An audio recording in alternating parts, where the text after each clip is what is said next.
Suratul Balad Surawol capanɗe jeenayaɓol ha Qur'anu. Ayaje magol nogas. Inde magol ho'ama ibgoe aya arande ha. Ngol ɗo sappana ngoytu neɗɗo e yikkuki mako accama o dunnaɗo. Tagaki mo nder fiifire e wanginanki mo ɗate hayru e sharru e wattammaji. Suratul Balad. Al-Balad wuro. Be inde Allah enɗowo kinnotoɗo. Nanon miɗo hunoro be ngo wuro.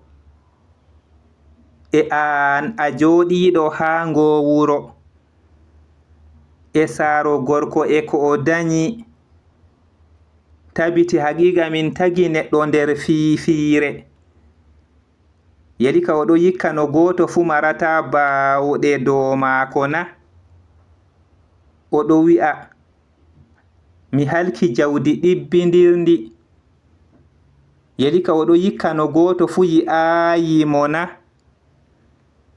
Yeli ka min gaɗanayi mo gite ɗiɗi na.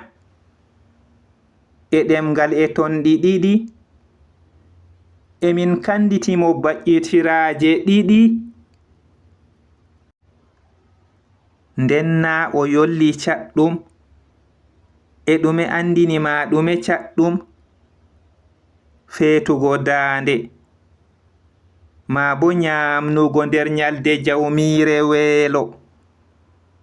Yatimejo jawmo bandiragu. Ma bo miskinjo jawmo mbulmbuldi. Hoti o laati ibgoe ɓen ɓe nuɗɗini e ɓe ngasotiri munyal e ɓe ngasotiri hinnaki.